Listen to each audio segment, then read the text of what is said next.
Movie start होती है तो हम देखते हैं कि एक औरत के घर एक बहुत ही प्यारा बेबी पैदा होता है। वो उसका नाम हरक्यूलिस रखती है। उस वक्त के लोग एक राजा को पूजा करते थे जिसे वो अपना गॉड भी कहते थे और उसका नाम था ज़्यूस। और ये बेबी हमें ज़्यूस का ही दिखाया गया है। दूसरी तरफ हम ये देखते हैं कि ज़्यूस की वाइफ यानी रानी को जब पता चलता है कि ये बच्चा ज़्यूस का है और वो भी किसी इंसान से, अब यहाँ हरक्यूलिस कुछ बड़ा हो चुका था, लेकिन वो उसे मारना चाहती थी और इसीलिए वो 2 सांपों को उसे मारने के लिए भेजती है। लेकिन क्योंकि हरक्यूलिस ज़्यूस का बेटा था तो उसी की तरह पावरफुल था, तो उन दोनों सांपों को अपने पास आने से पहले ही मार गिराता है। अब हम देखते हैं कि हरक्यूलिस काफी बड़ा हो चुका है। वहाँ के राजा उसे कुछ टास्क देती है। हरक्यूलिस इन टास्क से डरने वाला तो ना था, तो वो एक एक करके इनका मुकाबला करने लगता है और टास्क पूरे करने लगता है। सबसे पहले तो एक अजीब सी क्रिएचर से लड़ता है और जीत जाता है। उसके बाद भी कई जानवरों से लड़ता है और उन्हें हरा देता है। लेकिन एक दिन उसके सामने एक बहुत ही स्ट्रॉन्ग शेर आ जाता है। उस पर कोई तीर भी असर नहीं कर रहा था, लेकिन हरक्यूलिस ने अपनी ताकत से उसे भी मार डाला। फिर हमें एक जगह दिखाई जाती है जहाँ पर कुछ लोगों ने एक लड़की को बुरी तरह से बांधा हुआ था। वो इनफैक्ट हरक्यूलिस का भांजा था। कि तभी हरक्यूलिस वहाँ पर आ जाता है और उन सब लोगों को मारकर अपने भांजे को बचा लेता है। फिर हम देखते हैं कि हरक्यूलिस एक जगह पर बैठा होता है तो दूसरे मुल्क के राजा की बेटी आती है और कहती है कि हमें तुम्हारी जरूरत है। वो कहती है कि हमारे खास लोगों ने ही हमारे साथ चीट किया है और हर तरफ लड़ाइयाँ हो रही हैं जिसकी वजह से लोग मारे जा रहे हैं। वहाँ हरक्यूलिस के साथ एक आदमी बैठा होता है तो वो कहता है कि बेबी हमारे पास वक्त नहीं, हाँ अगर तुम ज्यादा पैसे ऑफर करो तो हम जरूर आ सकते हैं। तो वो शहजादी उनसे कहती है कि जंग में लड़ना तो फख्र की बात होती है। तो हरक्यूलिस उसे कहता है कि हमें हथियार बनाने के लिए पैसे भी तो चाहिए। तो वो शहजादी कहती है कि मेरे पापा यानी राजा बहुत अमीर हैं, तो वो तुम्हें बहुत सारा सोना दे सकते हैं। तो हरक्यूलिस मान जाता है और उसके साथ उसके मुल्क आ जाता है। वहाँ पर एक बहुत बड़ा स्टैचू लगा होता है जो कि ज़्यूस की वाइफ का था। तो शहजादी हरक्यूलिस को बताती है कि ये 5 साल में बना। यहाँ पर कोई भी नहीं यकीन कर रहा था कि ये वाकई ज़्यूस का बेटा है, लेकिन उस शहजादी के बेटे के लिए हरक्यूलिस तो कोई हीरो जैसा था। राजा उसे बताता है कि मेरे खास बंदे ने हमसे बगावत यानी चीट किया है और उसके बाद से पूरे मुल्क में लड़ाइयाँ चल रही हैं, इसलिए हमें तुम्हारी मदद की जरूरत है ताकि हम सब कुछ दोबारा ठीक कर सके। वो उसे ये भी बताता है कि वो एक नॉर्मल इंसान नहीं है बल्कि वो एक जादूगर है और उसे गॉड के अलावा कोई नहीं मार सकता। वो उसे ये भी बताता है कि उसकी सोल्जर की टीम में एक ऐसी क्रिएचर है जो आधा घोड़ा और आधा इंसान है। अब हरक्यूलिस की टीम में जो लड़की आई थी वो पूछती है कि ये क्रिएचर्स कहाँ पर होते हैं। तो राजा का एक आदमी बताता है कि हमने इन्हें ना तो देखा और ना तो ये जानते हैं कि ये कहाँ रहते हैं, हमने तो बस इनके बारे में सुना है। अब हम देखते हैं कि हरक्यूलिस और उसके कुछ साथी यहाँ के किसानों को फाइट सिखा रहे होते हैं क्योंकि इनके पास कोई भी आर्मी फोर्स नहीं थी। हरक्यूलिस उनसे कहता है कि तुम सब एक दीवार की शक्ल में खड़े हो जाओ और जैसे ही वो इस तरह खड़े होते हैं तो हरक्यूलिस का एक आदमी उनकी तरफ भागता हुआ जाता है और वो उनकी बनाई गई शील्ड यानी दीवार को तोड़ता हुआ अंदर भाग जाता है। हरक्यूलिस उन सबसे कहता है कि इतनी कमजोर दीवार, अगर इसी तरह रहा तो तुम लोग हार जाओगे। अब यहाँ हरक्यूलिस इन सब फार्मर्स को ट्रेन कर रहा होता है कि हमें पता चलता है कि कुछ लोग इनके मुल्क पर अटैक करने आ रहे हैं। जब ये बात हरक्यूलिस को पता चलती है तो वो जंग करने से मना करता है क्योंकि वो कहता है कि जंग के बाद हमारे पास कुछ भी नहीं रहेगा।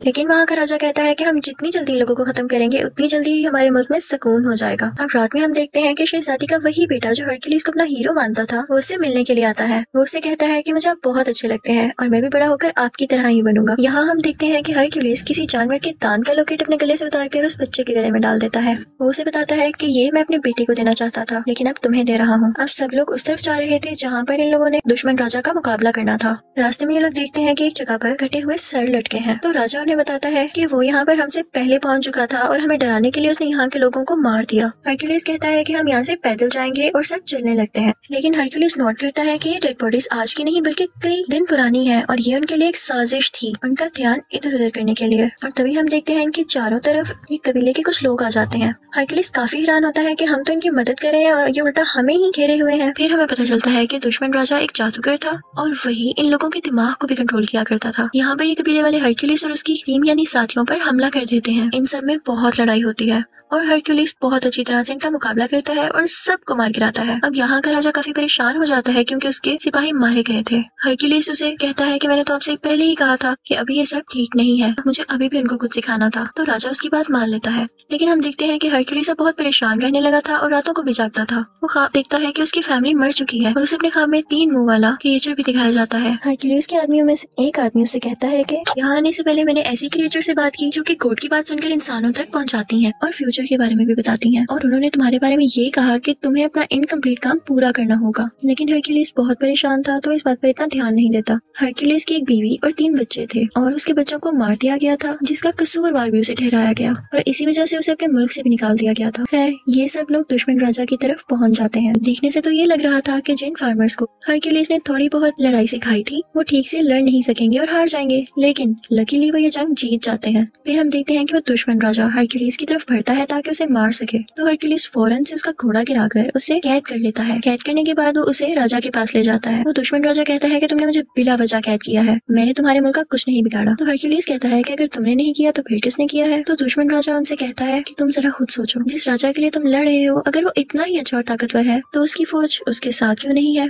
और उसे तुम्हारी क्यों जरूरत पड़ रही है। तुम जिसके लिए लड़ रहे हो वो इंसान ठीक नहीं है। रात को एक इवेंट होता है जिसमें राजा के सर पर ताज रखा जाता है क्योंकि उसने हर जगह कब्जा जो कर लिया था। वहीं पर उसका दुश्मन राजा भी बंधा हुआ था। सब उस पर हंस रहे थे, लेकिन राजा की बेटी यानी शहजादी जब ये सब कुछ देखती है तो उसे बिल्कुल अच्छा नहीं लगता। उसे उस दुश्मन राजा पर बहुत तरस आता है। हरक्यूलिस ये सब कुछ देख रहा था तो शहजादी के पास जाकर पूछता है कि ऐसा क्यों है, तुम्हारी आंखों में उसके लिए रहम क्यों आया, जो सच है तो मुझे बता सकती हो। वो बताती है कि जिस मुल्क का ये राजा है वहाँ का राजा मेरा शौहर था, लेकिन मेरे बाप ने उसे जहर दे दिया और खुद राजा बन गए, और ये राजा जिसे तुम लोग कैद करके लाए हो ये मेरे शौहर का खास आदमी था और इसीलिए वो मेरे बाप के खिलाफ हुआ और जंग शुरू होने लगी। वो कहती है कि इस सब में उस दुश्मन राजा का कोई कसूर नहीं, बल्कि वो तो हमारा दुश्मन है भी नहीं, इस सब के पीछे मेरे बाप का हाथ है। लेकिन मैं अपने बाप के सामने इसलिए कुछ नहीं बोल सकी क्योंकि मेरा एक छोटा सा बेटा है जो कि अभी उनके कंट्रोल में है।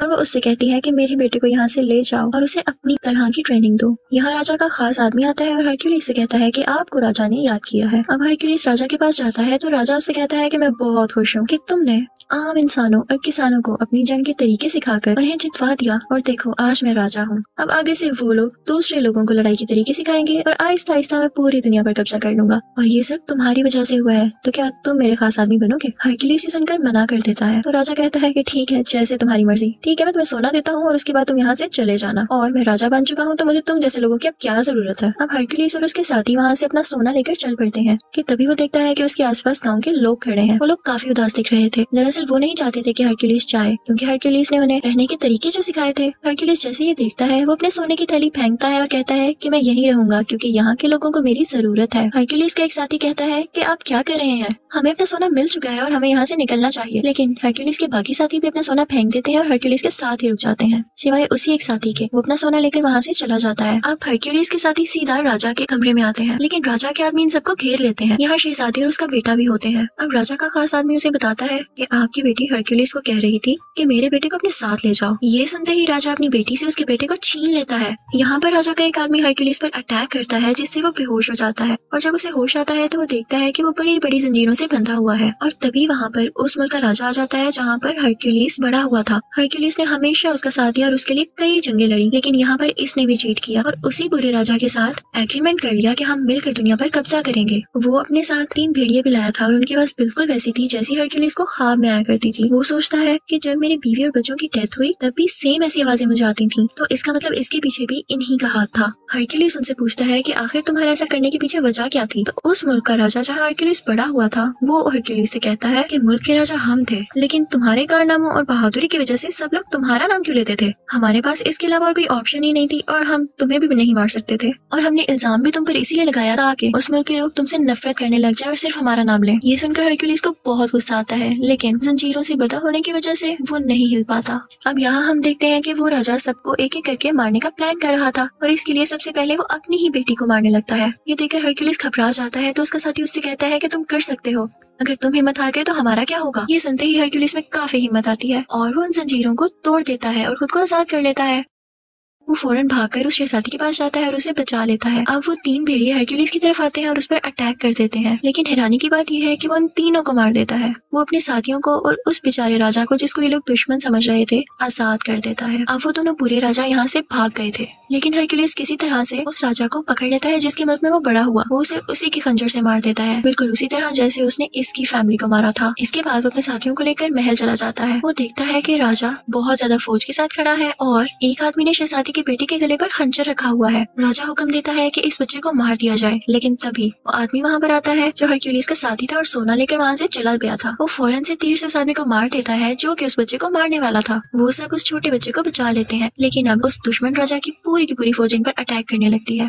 हरक्यूलिस भी बराबर इनका मुकाबला करता है। इसी दौरान हरक्यूलिस के एक साथी की डेथ हो जाती है क्योंकि वो बहुत जख्मी हो चुका था। अब उस राजा की बाकी फौज भी इनकी तरफ बढ़ रही थी, लेकिन हम देखते हैं कि हरक्यूलिस के आदमियों ने बिल्कुल वैसी ही दीवार यानी शील्ड बनाई हुई थी जिसको तोड़ना नामुमकिन था। हरक्यूलिस वहाँ पर देखता है कि ज़्यूस की वाइफ की वहाँ पर बहुत बड़ी स्टैचू है। जैसे ही उस राजा के सोल्जर्स ऊपर आ रहे होते हैं तो हरक्यूलिस उस स्टैचू को नीचे की तरफ गिरा देता है। वहाँ से सब सोल्जर्स वापस आना शुरू कर देते हैं। जब राजा ये सब देखता है तो अपने सोल्जर्स पर गुस्सा होता है कि जाओ हरक्यूलिस को मारो, लेकिन तभी स्टैचू उस पर आकर गिरता है और वो राजा मारा जाता है। और राजा के सब सोल्जर्स और बाकी सब लोग भी हरक्यूलिस की ये बहादुरी देखकर उसके सामने झुक जाते हैं। लोग अभी भी नहीं जानते थे कि वाकई ज़्यूस का बेटा है भी या नहीं, लेकिन ये जरूरी नहीं था क्योंकि वो इतना ज्यादा बहादुर और ताकतवर था कि इस चीज ने उसे आम लोगों से ऊपर कर दिया था। वो लोगों का ख्याल भी रखा करता था, इसीलिए सब लोग हरक्यूलिस की तारीफ करने लगे थे और यहीं पर कहानी की एंडिंग हो जाती है। Thank you for watching.